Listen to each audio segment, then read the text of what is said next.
Hi ಎಲ್ಲರಿಗೂ ನಮಸ್ತೆ and welcome back to my channel. ಇವತ್ತಿನ ವೀಡಿಯೋಲಿ ನೋಡ್ಬೋದು ನಮ್ಮ ಗಿಡದಲ್ಲಿ ಬೆಳೆದಿರುವಂಥ ಕನಕಾಂಬರ ಹೂವು ಈಗ ತಾನೇ ಹೂ ಕಟ್ಟೋದು ಕಲಿತಾ ಇದ್ದೀನಿ. ಇದು ನನ್ನ ಅಟ್ಲೀಸ್ಟ್ ಒಂದು 10th ಅಟೆಂಪ್ಟ್ ಅನಿಸುತ್ತೆ. ಬೆಟರ್ ಹತ್ರ ಕಟ್ಟೋದು ಕಲ್ತಿದ್ದೀನಿ ನೋಡಿ, ಇಷ್ಟು ಮಾತ್ರ ಕಟ್ಟೋದು ಕಲ್ತಿದ್ದೀನಿ. ನಮ್ಮ ಮಮ್ಮಿ ಯಾವಾಗಲೂ ಕಟ್ತಿರೋದು ನೋಡಿ ತುಂಬ ಆಸೆ ಆಯಿತು ಅಂಥೇಳಿ ಕಟ್ಟಿದ್ದೀನಿ. ಆದ್ದರಿಂದ ನೋಡ್ಬೋದು ಈಗ ಶುಕ್ರವಾರದ ಪೂಜೆ ರೊಟೀನ್ ಈ ಥರ. ಕನಕಾಂಬರ ಹೂವು ಕಡಿಮೆ ಸಿಕ್ಕಿರೋದಕ್ಕೆ ಈ ಥರ ಶಾವಂತಿಗೆ ಹೂವು ಹಾಕ್ಬಿಟ್ಟು ಒಂದು rose ಇಕ್ಕೋದಷ್ಟೇ.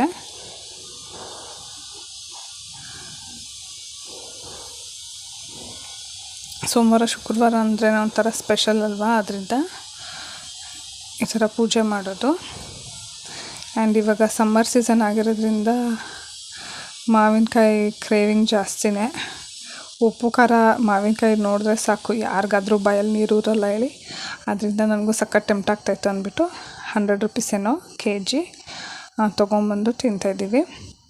And water Milan season ಸಹಿತ ಯಾರಾದರೂ ವಾಟರ್ ಮಿಲನ್ ತಿನ್ನಬೇಕು ಅಂದರೆ ಇದು ಕ್ಲೈಮೇಟ್ ಚೆನ್ನಾಗಿಲ್ಲ, ಸೀಸನ್ ಚೇಂಜ್ ಆಗ್ತಾ ಇರೋದ್ರಿಂದ ಪೆಪ್ಪರು ಸಾಲ್ಟ್ ಹಾಕ್ಕೊಂಡೇ ತಿನ್ನಿ, ಇಲ್ಲಾಂದರೆ ಕೋಲ್ಡ್ ಟರ್ನ್ ಆಗುತ್ತೆ. ಕೋಲ್ಡಿಂದ ಥ್ರೋಟ್ ಇನ್ಫೆಕ್ಷನ್ನು, ಫೀವರು ಈ ಥರ ಒಂದಕ್ಕೊಂದು ಸ್ಟಾರ್ಟ್ ಆಗ್ತಾ ಹೋಗುತ್ತೆ.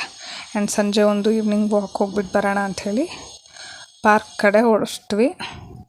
ಒಂದು ಸ್ವಲ್ಪ ಹೊತ್ತು ವಾಕ್ ಮಾಡ್ಕೊಂಡು ಬರೋಣ ಅಂಥೇಳಿ. ಇದಾಗಿತ್ತು ನನ್ನ ಮಿನಿ ವ್ಲಾಗ್. ನಿಮ್ಗೆ ಇಷ್ಟ ಆಗಿದ್ರೆ ನನ್ನ ಚಾನಲ್ನ ಲೈಕ್ ಮಾಡಿ, ಶೇರ್ ಮಾಡಿ, ಸಬ್ಸ್ಕ್ರೈಬ್ ಮಾಡಿ. ಯಾವ ರೀತಿ ವೀಡಿಯೋಸ್ ಬೇಕು ಅಂಥೇಳಿ ಕಮೆಂಟ್ ಮಾಡಿ. ಬಾಯ್.